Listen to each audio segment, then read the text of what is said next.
আজকের ঘটনাটা খুবই ভয়ঙ্কর।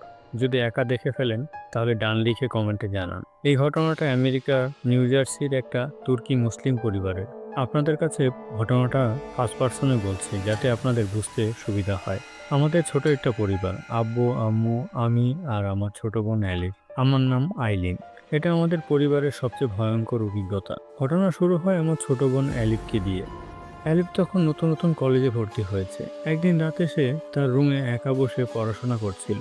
আমরা সবাই তখন ঘুমিয়ে গিয়েছি। হঠাৎ সে দেখে ঘরের দরজা আপনা আপনি ধীরে ধীরে খুলে যাচ্ছে, কিন্তু বাইরে কেউ নেই। সে একটু ভয় পেলেও ভাবে হয়তো বাতাসে দরজা খুলে যাচ্ছে। সে আর ভাবনা না করে পড়া শেষ করে ঘুমিয়ে পড়ে। ঘুমের মধ্যে অ্যালিফের মনে হলো যেন কেউ তার পাশে শুয়ে আছে। সে ভয়ে আস্তে আস্তে চোখ মেলে দেখে তার পাশে শুয়ে আছে একটা অবয়ব, দেখতে একদম অ্যালিফের মতোই। যেই মাত্র অ্যালিফ চিৎকার দিতে যাচ্ছে, অমনি সেই অবয়বটা তার গলা চিপে ধরে। অ্যালিফ ছটফট করতে থাকে, নিঃশ্বাস বন্ধ হয়ে আসে। হঠাৎ তার ঘুম ভেঙে যায়। সে জোরে চিৎকার দিয়ে ওঠে। আমরা সবাই দৌড়ে যাই তার রুমে। আম্মু জিজ্ঞাসা করেন, তুই ঠিক আছিস? অ্যালিফ বলে, একটা ভয়ঙ্কর স্বপ্ন দেখেছিলাম আম্মু, খুব ভয় পেয়েছি।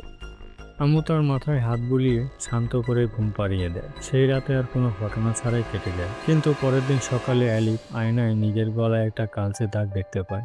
সে কাউকে কিছু না বলে বিষয়টা লুকিয়ে ফেলে। পরের রাতেও কিছু হয় না।